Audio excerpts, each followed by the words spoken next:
الحمد لله الذي خلق الأشياء فقدره تقديرا وصور شكل الإنسان فأحسنه تصويرا ومنحه بالعقل فجعله سميعا بصيرا وأنزل القرآن لهداية الناس فجعله كتابا منيرا وأرسل نبيه محمدا إلى كافة الناس وجعله بشيرا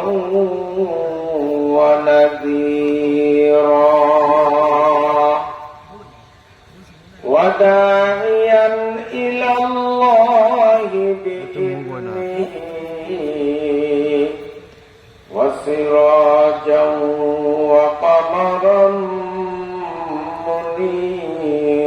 منيرا اللهم صل على محمد وعلى آل محمد كما صليت على إبراهيم وعلى آل إبراهيم إنك حميد مجيد اللهم بارك على محمد وعلى آل محمد كما باركت على إبراهيم وعلى آل إبراهيم إنك حميد مجيد أما بعد فأعوذ بالله من الشيطان الرجيم بسم الله الرحمن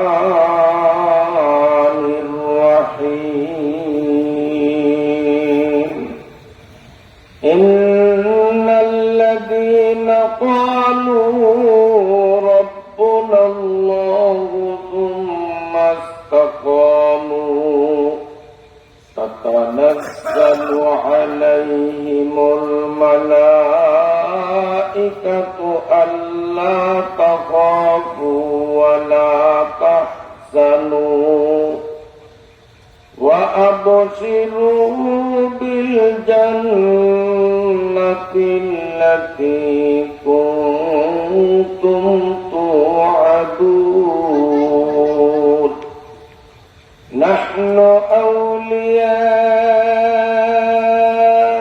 أولياؤكم في الحياة الدنيا وفي الآخرة ولكم فيها ما تشتهي أنفسكم ولكم فيها ما تدعون نزلا من غفور رحيم صدق الله مولانا العظيم وصدق نبينا الكريم ونحن على ذلك لمن الشاهدين أما بعد বৃহত্তর দ্বীপ জেলা ভোলার সদর থানার অন্তর্গত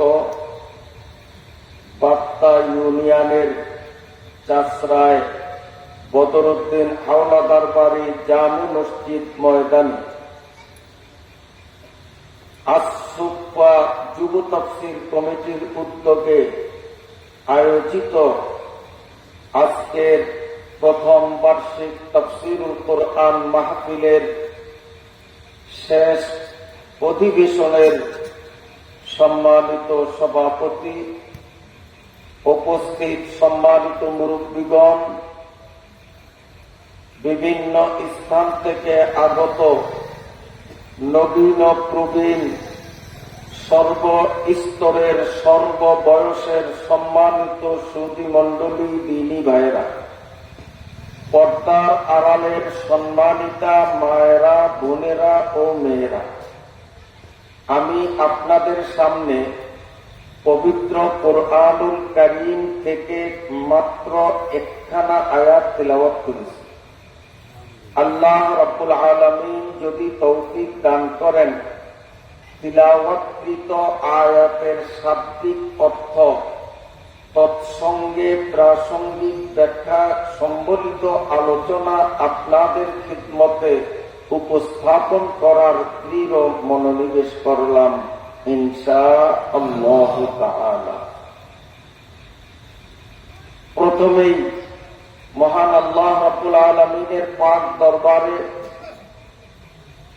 মনের গভীরতা থেকে সশ্রদ্ধ কৃতজ্ঞতা নিবেদন করছি, যিনি এই ঘনবসতিপূর্ণ এলাকার বহু সংখ্যক মুসলিম জনগোষ্ঠীর মধ্য হতে একান্তভাবে নির্বাচিত করে মনোনীত করে আমাদের কিছু সংখ্যক মুসলিম ব্যক্তিবর্গকে পবিত্র কোরআনুল কারীমের মাহফিলে সুস্থ সবল দেহমন নিয়ে উপস্থিত হওয়ার সুযোগ করে দিলেন। অন্তর থেকে বলি আলহামদুলিল্লাহ। সম্মানিত হাজিরিন, আজকে এখানে মাহফিল এর প্রচার প্রসার, পোস্টার, লিফলেট, মাইকিং এর মাধ্যমে এলাকার প্রতিটি মানুষের কর্ণকুহরের দাওয়াত পৌঁছানো হয়েছে কিনা কথা বলি, কিন্তু সকলের পক্ষে আসা সম্ভব হয়েছে। সবাই যদি আসতেন, এইরকম আরো 3টা মাঠের দরকার ছিল। তো কেউ আসলেন না, আর আমরা কেউ আসলাম। এই দুই দলের মধ্যে ব্যবধান কতটুকু শোনেন?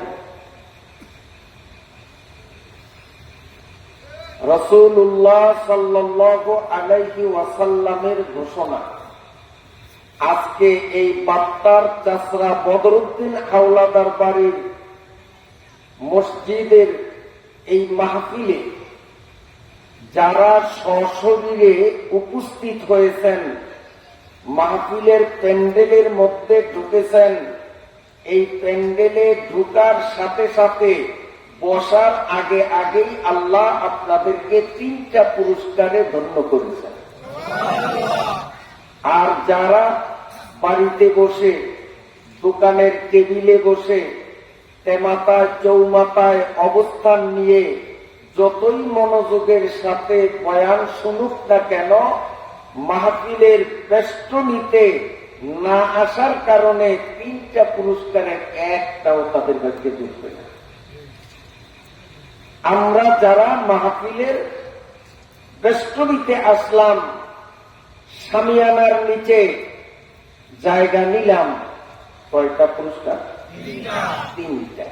1 নম্বর, এই মাহফিলের প্যান্ডেলে ঢুকার সাথে সাথে 1000 রাকাত নামাজের সওয়াব আমল নামায় লেখা হয়েছে।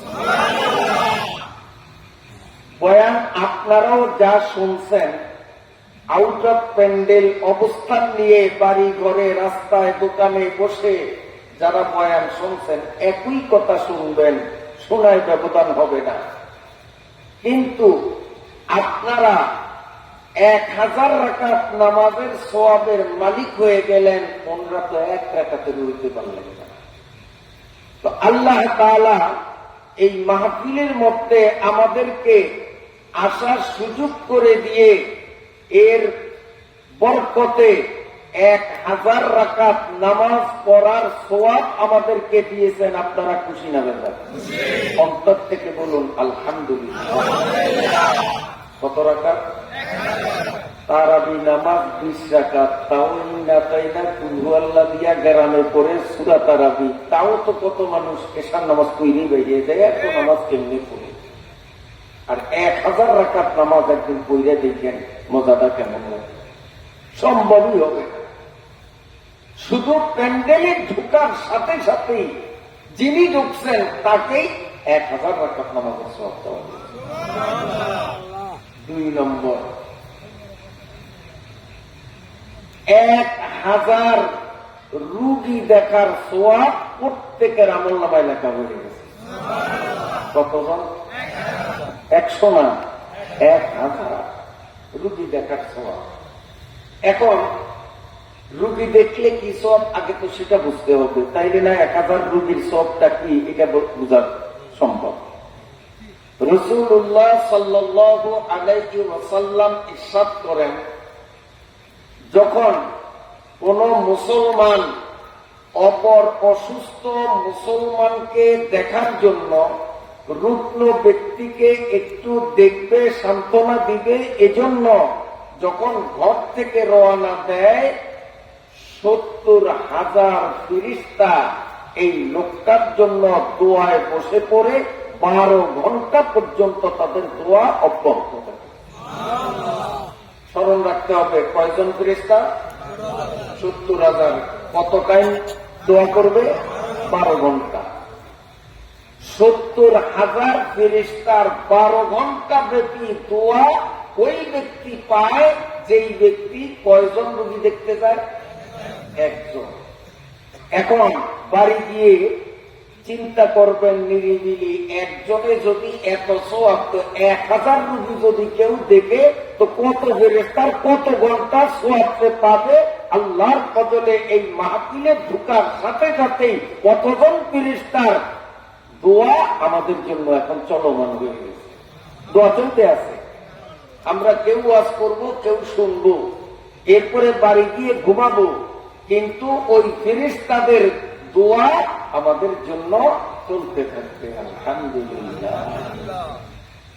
আল্লাহর পয়গম্বর বলেন, আমার উম্মতের কোন মুসলমান আরেকজন অসুস্থ মুসলমানকে যখন দেখার উদ্দেশ্যে বাড়ি থেকে রওনা দিবি, আল্লাহ রাব্বুল আলামিন এই ব্যক্তির জন্য বেহেশতের মধ্যে স্বর্ণের ইট দ্বারা তৈরি একটা বিল্ডিং বরাদ্দ দেয়। একজন রোগী দেখলে কয়টা বিল্ডিং পাওয়া যায়? কয় না, একটা। আপনি শুনছেন যে কমরুদ্দি অসুস্থ হয়েছে, আপনি কমরুদ্দি বাইরে একটু দেখতে গেলেন, একটা জান্নাতের একটা বিল্ডিং এর মালিক হইলেন। বিল্ডিংটা তাও মাটির পোড়া ইটের তৈরি না, কিসের তৈরি? স্বর্ণের। ইটগুলো হলো স্বর্ণের। স্বর্ণের ইটের তৈরি একটা বিল্ডিং এর মালিক ওই ব্যক্তিকে আল্লাহ বানিয়ে দেন যে ব্যক্তি একজন রুগী দেখতে চায়। এখন বলেন, সকাল থেকে বিকাল পর্যন্ত সারাদিন দৌড়াইয়া আপনি 1000 রুগী যদি দেখতে পারেন, জান্নাতের কয়টা বিল্ডিং এর মালিক হবেন? কয়টা? 1000। সোজা হিসাব। তো এই মাহফিলে ঢুকার সাথে সাথে 1000 রুগী দেখার ফজিলত, অর্থাৎ 1000 বিল্ডিং আমাদের নামে রেজিস্ট্রি হয়ে গেছে।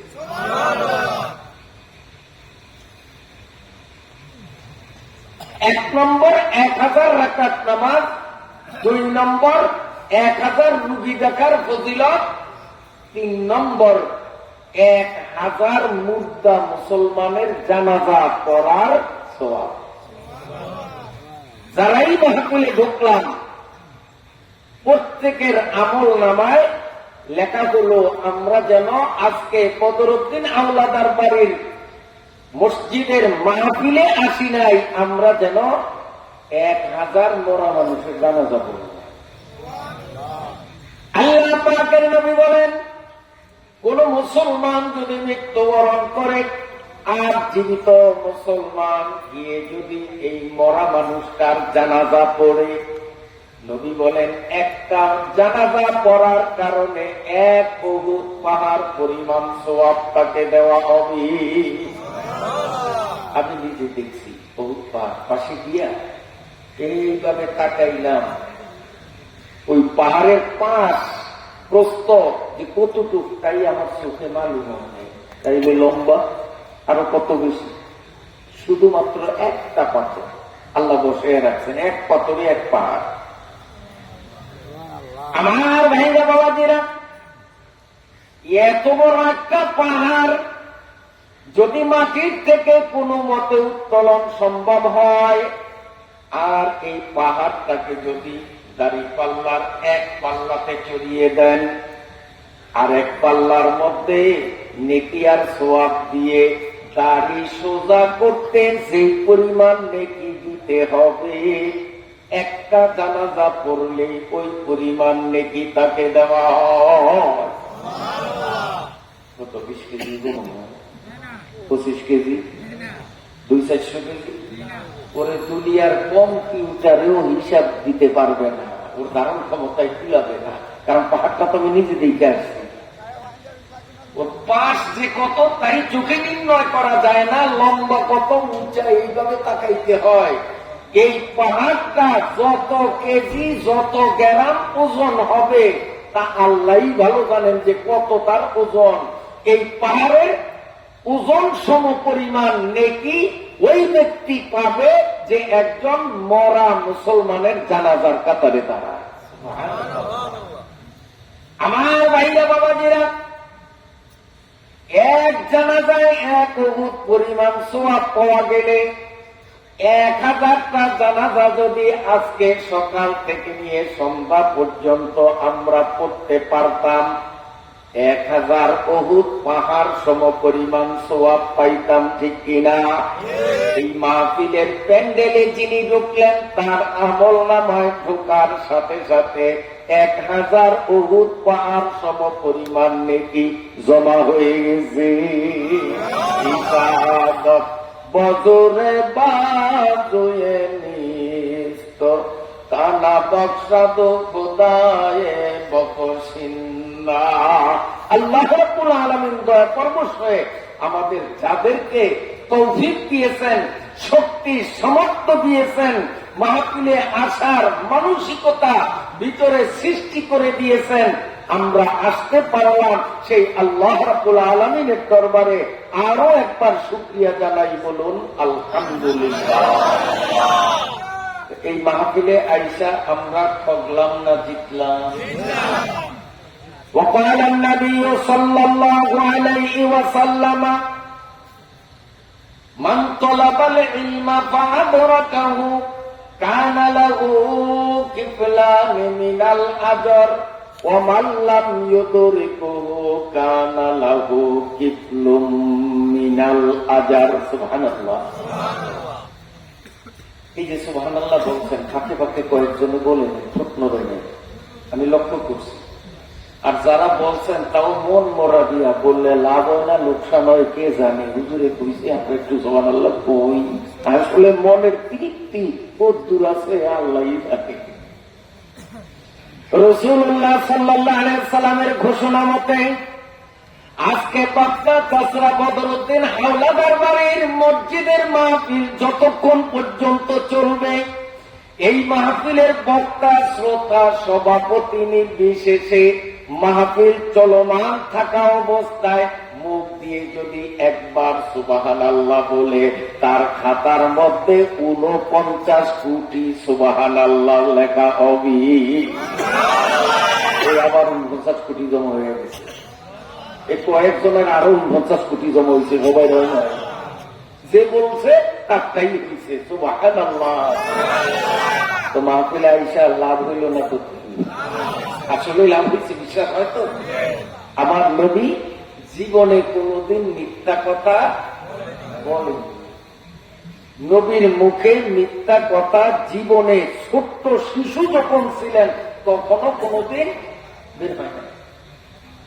সারা জীবন নবীজি সত্য কথাই বলছেন।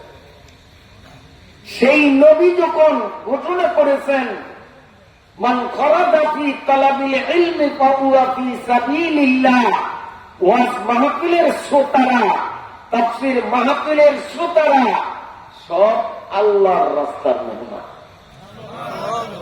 আমাদের একটা ডেজিগনেশন, আজকে আমরা ওয়াজ মাহফিলের বক্তা আর শ্রোতা না, সভাপতি না, কমিটি না, আমাদের আরো একটা ডেজিগনেশন হলো আমরা আল্লাহর রাস্তার স্পেশাল মেহমান, চিফ গেস্ট। আমরা এই ওয়াজে আসার কারণে আর আল্লাহর রাস্তার মেহমানরা কোন সোয়াবের কাম যদি করে একটাই 49 কোটি। আজকে একটা ওয়াজ মাহফিলে আসলাম, আমার আপনার আমল নামায় লেখা হবে আমরা যেন 49 কোটি দিন 49 কোটি মাহফিলের মধ্যে হাজির হইলাম। লাভ আর লাভ। আমার ভাইরা বাবাজিরা, আল্লাহ রাব্বুল আলামিন পরওয়ারদিগার আলম মায়া করিয়া দয়া করিয়া আমাদেরকে এই বরকতময় মাহফিলে আনলেন।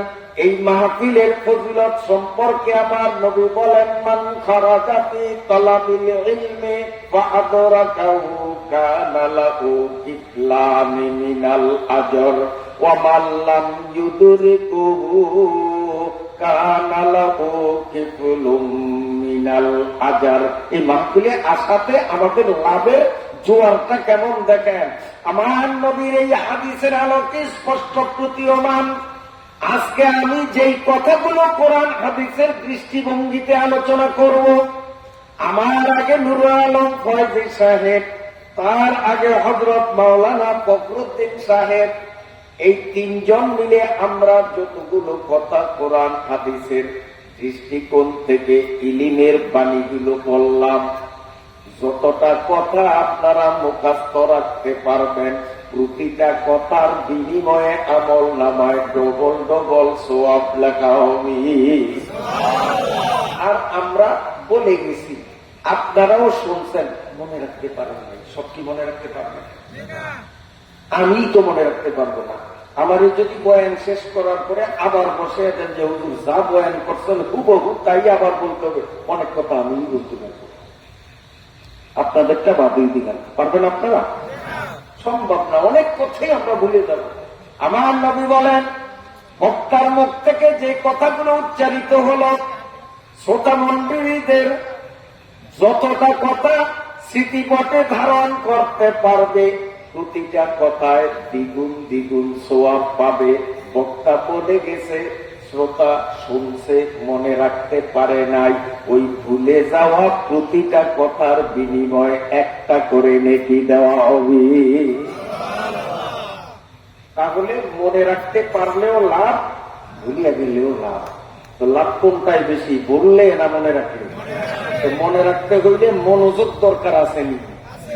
একাগ্র চিত্তে মনোযোগের সাথে স্মরণ রাখার নিয়তে আমরা কথাগুলো শুনবো ইনশাআল্লাহ। রমজানের একটা মাস শেষ হলো, এরপরে বর্তমানে যে চাঁদ চলতেছে, এই চাঁদের নাম হলো শাওয়াল। গত চাঁদের নাম ছিল রমজান, এই চাঁদের নাম শাওয়াল। قال رسول الله صلى الله عليه وسلم من صام رمضان ثم أتبعه ستا من شوال كان كصيام الدهر। সুবহানাল্লাহ, সুবহানাল্লাহ। আমার নবী বলেন, ও মুসলমান, লাভের কথা শোনো, লাভের কথা। রমজানের একটা মাস যদি তোমরা রোজা রাখো, এরপরে ঈদের পরে এই চাঁদ থাকতে থাকতে এই চাঁদের মধ্যে আরো 6টা রোজা যদি আমার কোন উম্মত রাখে, তো আল্লাহ তাআলা তাকে পূর্ণ 1 বছর রোজা রাখার সওয়াব দিয়ে দেন। রমজানের 1 মাস তো রোজা রাখলাম, 30টা রোজা পূর্ণ হয়েছে, এবার আল্লাহর ফজলে আমরা 30টাই রাখছেন না আপনারা? এখন একটু হিম্মত করে সাহস করে এই চাঁদের মধ্যে যদি আরো কয়টা, 6টা, এই 6টা আইজেরটা, কাইজেরটা, পরশুটা এইভাবে ধারাবাহিকভাবেও রাখা যায়, অথবা আজকে একটা রাখলাম, 3-4 দিন রাখি নাই, আবার একটা রাখলাম, আবার 5-6 দিন রাখি নাই, আবার একটা রাখলাম, এইভাবেও রাখা যায়, পৃথক পৃথক ভাবেও রাখা যায় এবং একাধিক ক্রমে এভাবে রাখা যায়। আল্লাহ নবী বলেন, রমজানের রোজা রাখার পরে এই চাঁদের মধ্যে আরো 6টা রোজা আমার কোন পুরুষ উম্মত, নারী উম্মত, বুড়া উম্মত, জোয়ান উম্মত, ইমাম উম্মত, মুক্তাদি উম্মত, হুজুর উম্মত, মূর্খ উম্মত, মাস্টার উম্মত, আমার যেই উম্মত রমজানের পরে শাওয়ালের চাঁদে আরো 6টা রোজা রাখবে, আমি সত্য নবী ব্যক্তহীন কণ্ঠে ঘোষণা করলাম, আল্লাহ রাব্বুল আলামিন তারে 1 বছরের রোজার সওয়াব দিবে।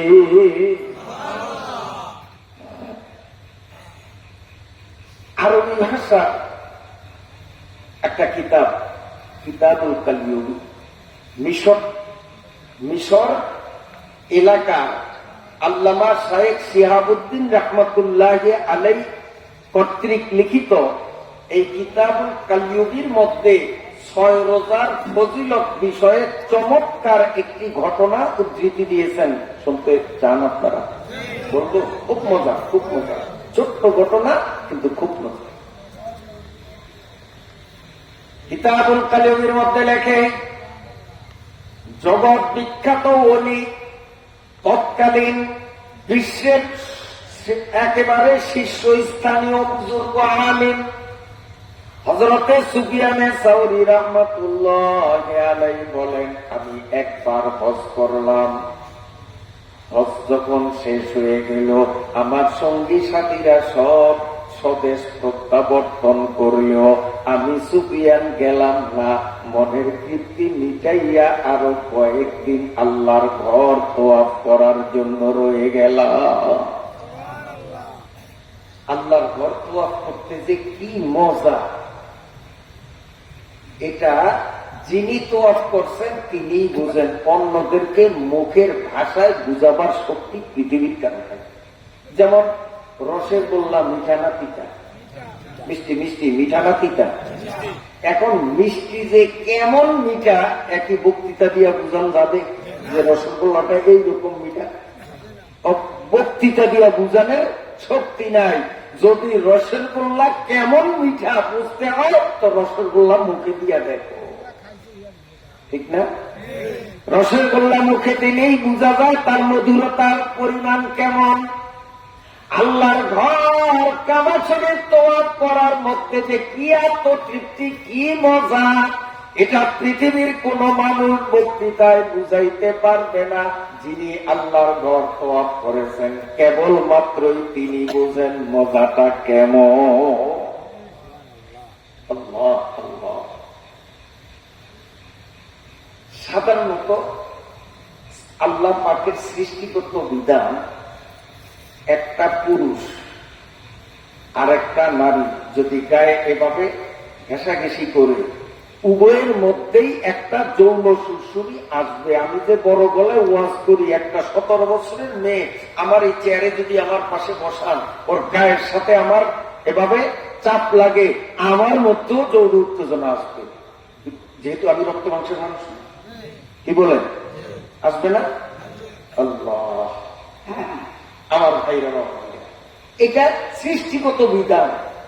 আল্লাহ এইভাবে আমাদেরকে তৈরি করেছেন। এই বিপরীত লিঙ্গের দুয়ে যখন এভাবে একে অপরের দিকে নজর দেয় অথবা একে অপরের গায়ে চাপ দেয়, তখন উভয়ের মধ্যেই একটা পরিবর্তন আসবে, ভিন্ন রকম একটা অবস্থার সৃষ্টি, মানসিকতার পরিবর্তন হবেই। কিন্তু ব্যতিক্রম এক জায়গায় আমি নিজের চোখে দেখেছি। সেটি হলো আল্লাহর ঘর খানায় কাবা যখন তোয়াফ করলাম, পৃথিবীর বিভিন্ন দেশের কত সুন্দরী রূপসী লাবণ্যময়ী মহিলারাও আমাদের পার্শ্ব দিয়ে তোয়াফ করেছেন। লক্ষ লক্ষ পুরুষ হাজি, লক্ষ লক্ষ নারী হাজিরা একসাথে পাশাপাশি তোয়াফ করেন। এক একজনের গায়ে এক একজনের কত যে চাপ, বিশেষ করে হজরে আসওয়াদের কাছে তো আলুর ভর্তা হয়ে যায় একজনের চাপে আরেকজন।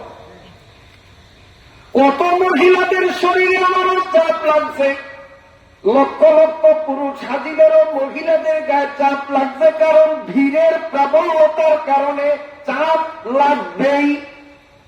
কিন্তু আল্লাহ পাকের কি কারিগরি, সেখানে একটা মহিলার গায়ের সাথে এভাবে ঠেসা লাগলেও এই কাঠের সাথে লাগলে যেমন কোন যৌন সুরসুরি আসে না, ওই জায়গার মধ্যেও কোন নারীর গায়ে ঘেঁষা লাগলে যৌন সুরসুরি আসে না। একটা সুন্দরী মহিলা যত বড় জগৎ বিখ্যাত অলি হোক, পীর হোক, ওরে কাবাগরের ইমাম জৌনপুরের পিসাব যদি হয়, সুন্দরী একটা মহিলা যদি তার সামনে আসে, চেহারা দেখে মনের মধ্যে একটা পরিবর্তন আসবেই। হয়তো আল্লাহর ভয়তে ওটাকে নিয়ন্ত্রণ করবে, পাপীরা সাই মজা নিবে। আর দিনদার ইমানদার আল্লাহওয়ালারা প্রথম চাইবে, সাই তার চোখ ফিরবে কার ডরে, কিন্তু আসবে আসবে। গুন্ডার মনেও যেই ভাব আসবে, পিসাবের মনেও সেই ভাব আসবে, কিন্তু গুন্ডার ভাবের পরিবর্তন ঘটাবে না, কিন্তু পিসাব ভাবের পরিবর্তন ঘটাবে। আমি যদি ওর দিকে তাকাইয়া মজা নেই, আমার আল্লাহ তো দেখতেছে, এই ভয়তে তখন নজর ফিরে।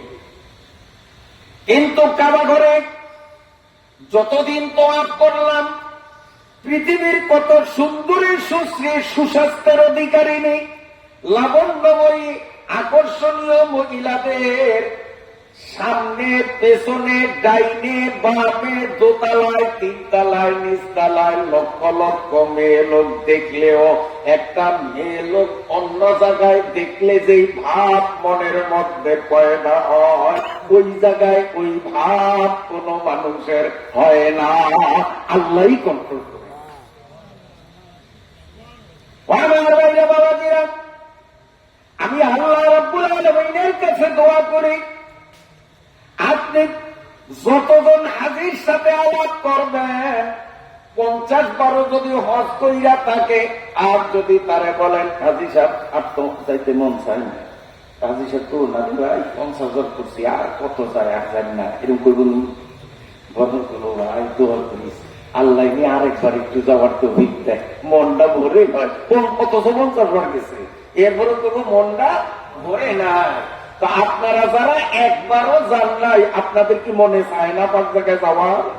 আমি আল্লাহর কাছে দোয়া করি, আল্লাহ আজকের এই তাফসীরুল কোরআন মাহফিলের বরকতে আমার সামনে যে সমস্ত ছোট মন্ডলীরা বসা, যারা একবারও এখনো হজে যেতে পারেননি, হজের সুরতে অথবা উমরার সুরতে, এদের প্রত্যেককে মরার আগে আগে একবারের জন্য হলেও কাবাগরে যাওয়ার পথ করিয়া দেওয়া আল্লাহ।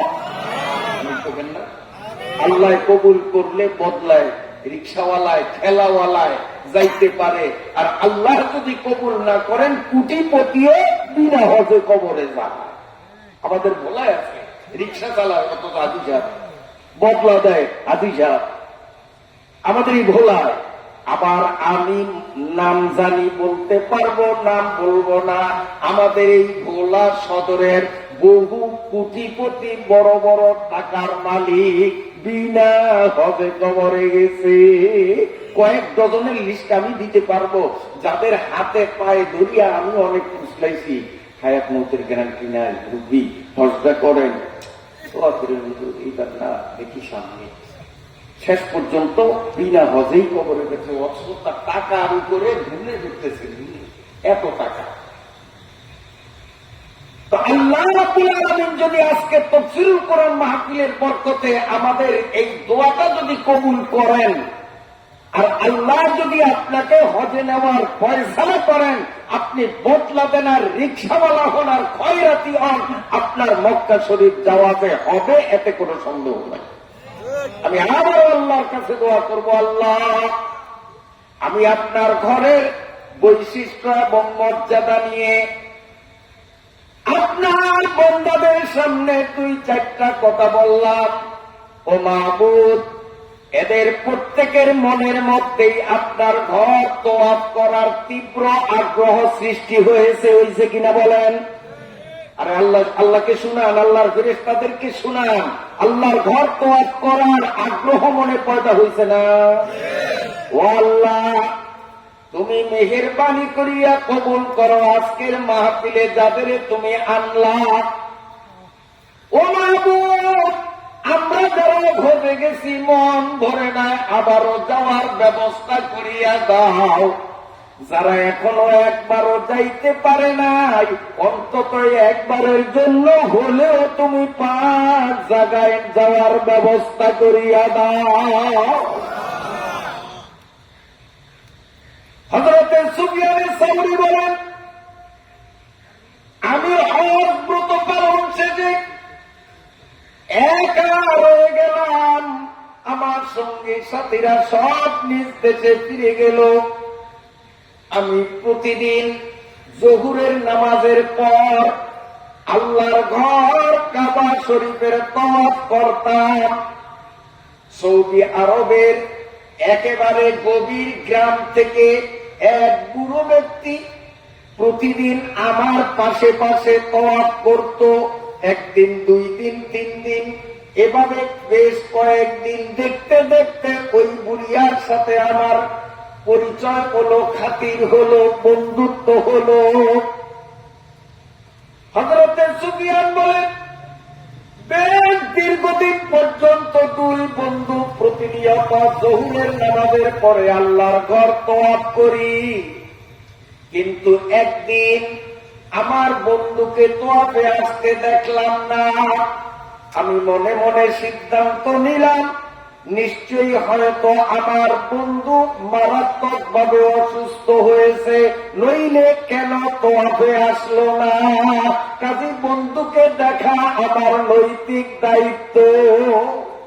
হযরত সুফিয়ান বলেন, আমি তওয়াফ শেষ করিয়া ঠিকানা মতে জিজ্ঞাসা করতে করতে করতে করতে আমি তার বাড়িতে গেলাম। গিয়ে দেখলাম যা ভাবছি তাই সত্য, মারাত্মকভাবে অসুস্থ, মৃত্যুর বিছানায় শোয়া। আমি যখন তার মাথার কাছে গিয়ে বসলাম, আমার গ্রাম্য বন্ধু আমার দেখে আবেগ আপ্লুত হয়ে 2 চোখ থেকে পানি ছেড়ে দিল। আর আবেগ বিজড়িত কণ্ঠে বলে, বন্ধু সুফিয়ান, মনে হয় আমি আর এই পৃথিবীতে থাকব না। আজরাইল হয়তো আমার জন্য রেডি হয়ে গেছে। মৌত কতম দূর সমঝো, মৌত আয় আর দম করি। মৌত কতম দূর সমঝো, মৌত আয় আর দম করিব। आ जाएगा वो फरिश्ता रूह लाने के लिए। মৃত্যুকে আমরা অনেক দূরে মনে করি, কিন্তু আকস্মিক আজরাইল এসে যাবে আমাদের খবর। ওই লোকটা বলে, সুফিয়ান, মনে হয় আমার আজরাইল এসে গেছে, আমি বাঁচব না। আমি অন্তিমকালীন মৃত্যু পূর্ব মুহূর্তে ওসিয়ত করে গেলাম, আমি যদি আজকে মারা যাই, ও বন্ধু, আমারে যেন পৃথিবীর কোন মানুষ গোসল না দেয়, তোমার বরকতি হাতে আমার গোসল সমাধা করবা। গোসল শেষে আমার গায়ে যখন কাফনের 3টা কাপড় জড়ানো হবে, দুনিয়ার কোন মানুষের হাতে যেন আমাকে কাফন পরানো না হয়, বন্ধু তোমার হাতে আমার গায়ে কাফন পরাবে। 3 নম্বর ওসিয়ত, আমার জানাজা নামাজের ইমামতি দুনিয়ার কোন পীর আউলিয়া আলেম করবে না। আমি মারা গেলে আমার জানাজা নামাজের ইমামতিও বন্ধু তোমারই করা লাগবে। হযরতে সুফিয়ান বলেন, আমার বন্ধুর এই আবেগ মিশ্রিত কথাগুলো শুনতেছি আর আমার চক্ষু দিয়ে টপ টপ করে অশ্রু ঝরে। আমার বন্ধু আমার মুখ মানে তাকিয়ে অশ্রু সিক্ত নয়নে বলে, বন্ধু আমার কবরে দাফন শেষে আত্মীয় স্বজন প্রতিবেশী গ্রামবাসী সব যার যার বাড়িতে চলে যাবে, কিন্তু বন্ধু কেবলমাত্র অন্তত একটা রাতের জন্য হলেও আমাকে একাই কি কবরে ছেড়ে যাবে না? অন্তত এক রাতের জন্য হলেও আমার কবরের পাশে অবস্থান নিও। ওয়ালা তাতরুকুনি ওয়াহিদান ফি কবরি লাইলাতান। তুমি যদি আমার কবরের কাছে বসে বসে দোয়া কালাম পড়ো, মুনকার নাকিরের সুয়ালের জবাব দেওয়া আমার জন্য হয়তো সহজ হবে। তোমার দোয়া কালামের বরকতে কবরের আযাব থেকে অন্তত কিছুটা হলেও আমি সহজতা পাবো। ও বন্ধু, অন্তত এক রাতের জন্য থাকার অঙ্গীকার করো। হযরতে সুফিয়ান বলেন, আমি কান্না কান্না কণ্ঠে বললাম, বন্ধু তোমার সব কথাগুলো আমি মেনে নিলাম। সুফিয়ান বলেন, মুহূর্তের মধ্যে দেখতে না দেখতে আমার বন্ধু আমার হাতের উপর দিয়েই দুনিয়ার থেকে বিদায়। আমি তার অন্তিমকালীন ওসিয়ত রক্ষার নিমিত্তে নিজ হাতে তার গোসল সম্পন্ন করলাম। তার তার কাফনের কাপড় আমার হাতে পরিয়ে দিলাম। জানাজার ইমামতিও আমি করলাম। আমার হাতেই তার কবরে শোয়াইয়া কবর যখন পাখি বরাত করা হলো, সব মানুষগুলো চলে গেল, আমি কিন্তু গেলাম না। সারাটা দিন কবরের কাছে বসে বসে দোয়া কালামে মগ্ন।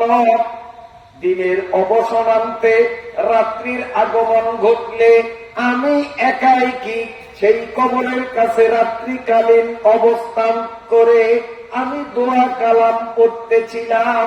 হযরতে সুফিয়ান বলেন, চলতে চলতে যখন রাতের গভীরতা হয়ে গেল, আমার শরীর কিছুটা অবসন্ন হয়ে গেল।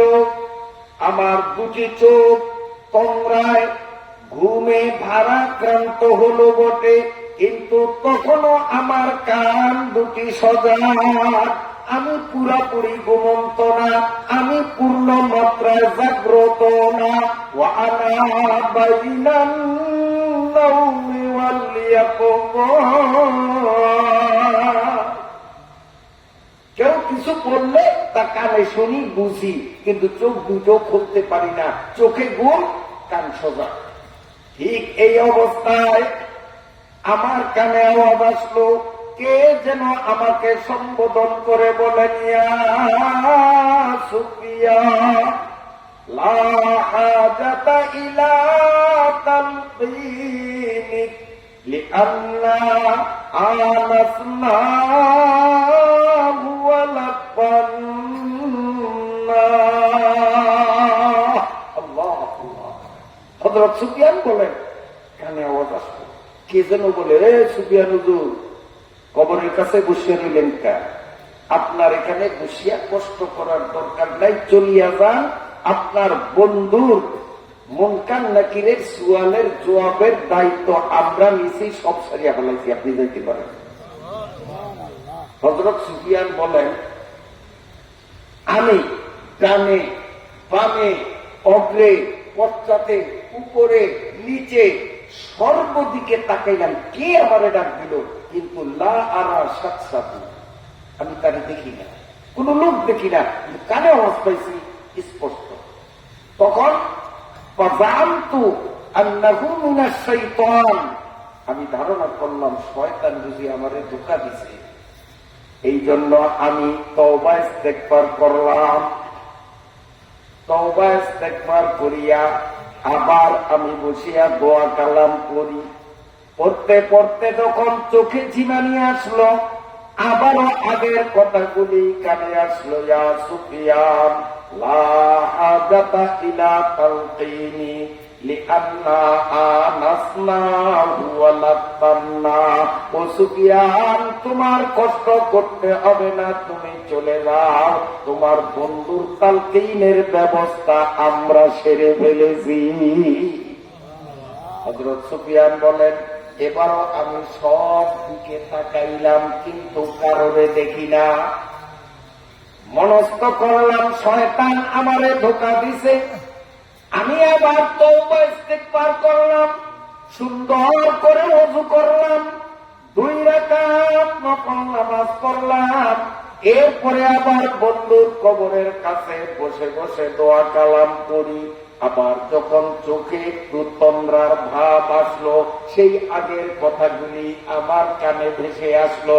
এবারও চক্ষু খুলে সব দিকে তাকাইলাম, কারণে দেখতে পেলাম না।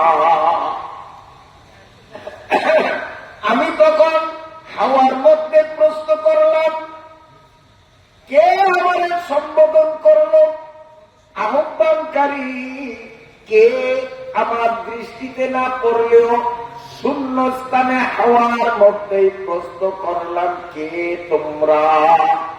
তোমাদের সঠিক পরিচয় না জানতে আমার বন্ধুর কবর ছেড়ে আমি যাব না। কে তোমরা?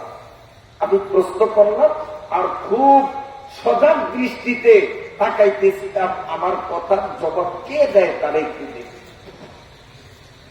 দেখলাম। কারণে দেখা যায়, কিন্তু আমার কানে আওয়াজ আসতেছে স্পষ্ট, আমি শুনি, ও সুফিয়ান, আমাদের পরিচয় জানতে যখন চেয়েছ, পরিচয়টা জেনে নাও।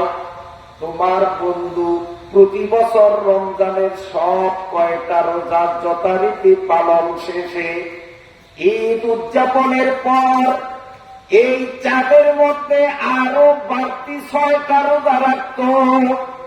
এটা তোমার বন্ধুর প্রতি বৎসরের আমল ছিল। আমরা ওই বাড়তি 6টা রোজা 6 জন বন্ধুর রূপ ধরিয়া তোমার বন্ধুর কবরে এসেছি। কিয়ামত পর্যন্ত তোমার বন্ধুরে ছাইরা আমরা যাব না।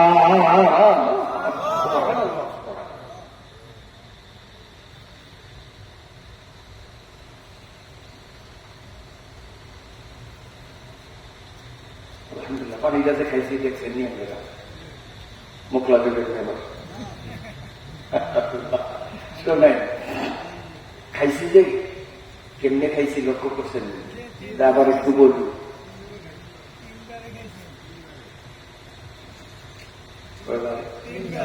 রাসূলুল্লাহ সাল্লাল্লাহু আলাইহি ওয়াসাল্লাম বলেন, এই যে ওয়াজে আসে আমরা কত লাভবান হইলাম, আর যারা আসলো না তারা কত হতভাগ্য হইল। শোনে, রাসূলুল্লাহ সাল্লাল্লাহু আলাইহি ওয়াসাল্লাম বলেন, আমার উম্মতের যখন পিপাসা লাগে, পানি খাইতে মন চায়, তখন যদি গ্লাসটা নেয়ার সময় বলে বিসমিল্লাহ, এরপরে 3 শ্বাসে 3 ঢুকে 3 বারে পানি খায়। পানি পান শেষে গ্লাসটা যখন রেখে দিবে, তখন যদি বলে আলহামদুলিল্লাহ, শুরুতে বিসমিল্লাহ, শেষে আলহামদুলিল্লাহ, মাঝখানে 3 চুমুক। নবীজি বলেন, 1 গ্লাস পানি আমার যেই উম্মত এই নিয়মে পান করবে, আমি নবী ঘোষণা দিলাম, এই পানিটা যতক্ষণ তার পেটের মধ্যে বিদ্যমান থাকবে, ততক্ষণ পর্যন্ত মাওলানা পাকের জিকির করবে। পানির নিজস্ব কোন আমল নামা নাই। ওর জিকিরের সওয়াব গুলো যেই ব্যক্তি এই নিয়মে পানি পান করলো, ওই ব্যক্তির আমল নামার মধ্যে লেখা হবে। এই নিয়মে পানি খাইতে টাকা খরচ হবে, সময় অপচয় হবে, কষ্ট হবে।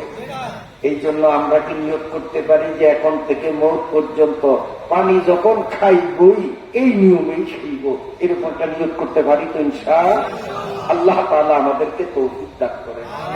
কত লাভ দেখছেন, লক্ষ লক্ষ জিকিরের সব আমার নামায় জমা। ওই যে পানিটা খাইছি না, এখন আমিও আজ করি, কিন্তু ও কিন্তু জিকির করতে আছে, সব কিন্তু ও মোটেও পাইবে না, সব আমার খাতায় জমা হইতেছে। আলহামদুলিল্লাহ, আলহামদুলিল্লাহ।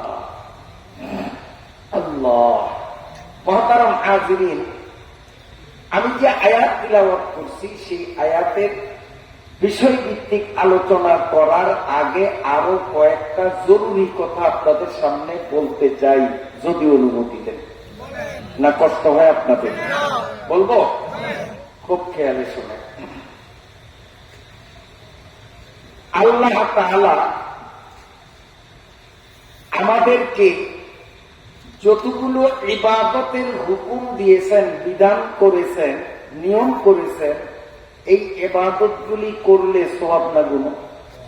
কথা বুঝেন না? নামাজ পড়লে, রোজা রাখলে, ঢিলাক লুক লইলে, পর্দা পুশিদা মতো চললে সওয়াব না গুনাহ? সওয়াব। তবে এই সওয়াবটা কখন হবে? যদি আমার আপনার খাদ্যটা হালাল হয় তাহলে সওয়াব হবে, আর খাদ্যটা যদি হালাল না হয় তা আমার ইবাদতের এক পয়সা মূল্য নেই। কথা বুঝাইতে পারি না? ঘর সে কামরা পাকে দারি আজহারাম, মর্দে ইমানদার বাসি ওয়াসালাম।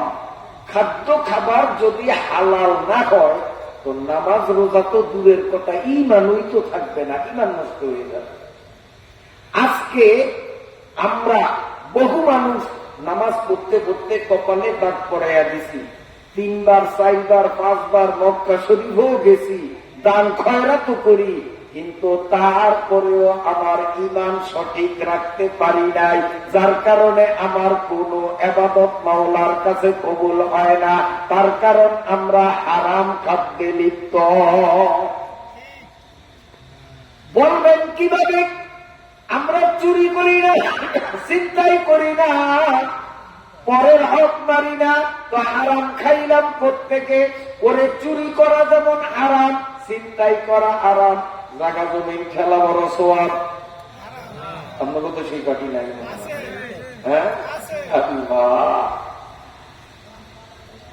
এগুলি যেমন হারাম, আরো একটা হারাম আমরা অনেকেই জানি না এইটা যে হারাম, না জানিয়া হারাম খাইয়া ইবাদত গুলো বরবাদ করি।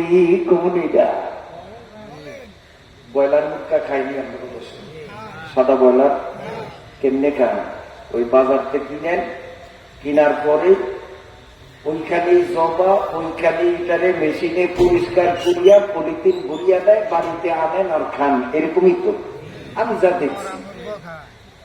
ও ভাইরা ভালো করিয়া শোনেন, শরীয়তের মাসলা হারাম খাই, হারাম খাই। হারাম খাইয়া ইবাদত করলে ইবাদত কবুল হবে না। বদরুদ্দিন হাওলাদার বাড়ি মসজিদে নয়, হারাম খাইয়া খোদার ঘর কাবা শরীফে নামাজ পড়লেও নামাজ কবুল হবে না। চুরি করা মুরগি যেমন হারাম, বর্তমানে বাজার থেকে জবাই করিয়া যেই মুরগি আনি এগুলো অধিকাংশটাই হারাম। বলবেন কিভাবে? শরীয়তের মাসলা পশু পক্ষী যেগুলোকে আল্লাহ হালাল ঘোষণা করেছেন, এই পশু পক্ষীর গলায় বিসমিল্লাহি আল্লাহু আকবার বলিয়া যখন ছুরি চালানো হয়, কর্তৃত স্থান থেকে তড়িৎ গতিতে স্পিরিট সহ যেই লাল রক্তগুলো বের হয় এগুলো নাপাক। জবাইয়ের সময় যেই রক্তগুলো নির্গত হয় এগুলো নাপাক। শরীরে লাগলে আমার শরীর নাপাক হবে, কাপড়ে লাগলে আমার কাপড় নাপাক হয়ে যাবে। বন্ধুরা আমার, এরপরে এই হালাল প্রাণীর পেটের ভিতরে যেই নারী বুড়ি আছে এর মধ্যে ময়লা আছে, এগুলিও নাপাক। এই জন্য শরীয়তের বিধান আগে এই নাপাকগুলি পরিষ্কার করতে হবে, তারপরে গরম পানিতে চুবাইতে হবে। কিন্তু আমরা বাজারে লক্ষ্য করি ওই ব্রয়লারটারে জবাই কইরা সাথে সাথে একটা বালতির ভিতরে দিয়া ঢাকনা দিয়া রাখেন। আমি ভুল বলছি? এখন বলেন তো, এই বালতির ভিতরে জবাই করা মুরগিটা আপনাদের মতো ভদ্রচরুচিত ব্যবহার দেখে চুপচাপ বসিয়া থাকে না লাফালাফি করে? ওর রুহু যতক্ষণ আছে লাফায় না, উল্টা উল্টি করে না, ওদিকে গলার থেকে রক্ত ঝরে আর ও নাচানাচি করে, সারা শরীরে রক্ত লাগে কি লাগে? এগুলো নাপাক রক্ত, নাপাক রক্ত, নাপাক রক্ত। এই জন্য শরীয়তের বিধান সর্বপ্রথম ঠান্ডা পবিত্র পানি দিয়া এই মোরগটার শরীর থেকে সমস্ত নাপাক রক্তগুলোকে পরিষ্কার করা লাগবে। 1 নম্বর। 2 নম্বর, এই মুরগির পেট ছাড়িয়া ওর ভিতরের ময়লাগুলো সব আউট করতে হবে। রক্ত গেল, ভিতরের ময়লা আবর্জনাও গেল, এবার পবিত্র গরম পানিতে চুবাইয়া তার পশম ছাড়াবেন, এরপরে খাওয়া এটা হালাল। কিন্তু যদি ওই রক্তগুলো প্রথম ধোয়া না হয়, পেট ফাড়া না হয়, পেটের ময়লা আর সারা শরীরে মাখানো নাপাক রক্ত সহ যদি গরম পানিতে চুবানো হয়, ওই মুরগি খাওয়া কিয়ামত পর্যন্ত মুসলমানের জন্য হারাম। ওই হারাম উপায়ে মুরগি বাড়িতে আনিয়া ইমাম সাহেবরে দাওয়াত দিলেন, ইমাম সাহেবও খাইলেন, আপনিও খাইলেন। ইমাম সাহেবের পেটে এই হারাম মুরগির গোশত ঢোকার কারণে ইমাম সাহেবের নামাজ হবে না। ইমাম সাহেবের নামাজ না হলে একজন মুক্তাদির নামাজও হবে না।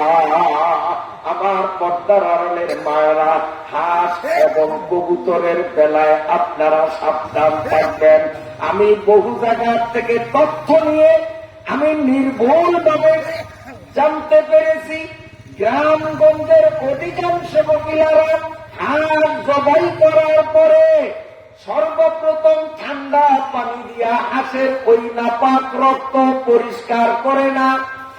হাঁসের পেট ফাড়িয়া নাপাক ময়লাগুলো না ফালাইয়া ওই রক্ত সহ পেটের নারী বুড়ি সহ গরম পানিতে চুবাইয়া পশম সারা করিয়া তারপরে পেট ফাড়িয়া ময়লা ফালায়।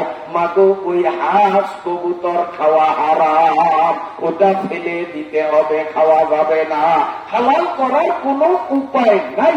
95% জন মুসলমান এইভাবে হারাম খাইতেছে। হারাম ব্রয়লার গুলি বাজার থেকে আনে, রক্ত সহ দেয়, নারী বুড়ি সহ গরম পানিতে চুবায়। আবার বাড়িতে মহিলারা কবুতর এবং হাঁসের বেলাও এই ভুলটা তারা করিয়া নিজেরা হারাম খায়। ইমাম মুয়াজ্জিনকে দাওয়াত করিয়া হারাম খাওয়াইল, পুরা গ্রামের সকলের নামাজ বরবাদ করিয়া দিল।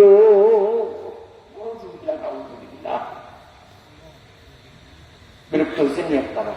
এগুলি জানার দরকার আছে। একটা মাসলা এই যে শুনাইলাম আপনাদেরকে, লাভ কি?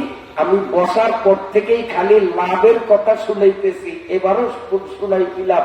এই যে একটা মাসআলা বললাম, 1000 রাকাত নামাজের সওয়াব আমল নামার মধ্যে জমা হয়ে গেছে। সুবহানাল্লাহ, সুবহানাল্লাহ। আচ্ছা, আমার ঘড়িতে এখন 11:15 সাড়ে গেছে। 11:15 যে আয়াত পড়ছি সে আয়াতের ব্যাখ্যায় যাওয়ার মতো টাইম হবে না। এই জন্য আয়াতে ঢুকলেও যদি ভাঙ্গারি অবস্থায় ছাইরা দিই তা আপনারা বেজার হবেন। আর যদি মোটামুটি একটু ফিনিশিং দিতে যাই তত দেখা 2টা কমে সম্ভব না। এই জন্য আয়াতে ঢুকবো না। কয়েক মিনিটে আরো কিছু বোনাস আপনাদের এই কয়েকটা মাসলা বলবো।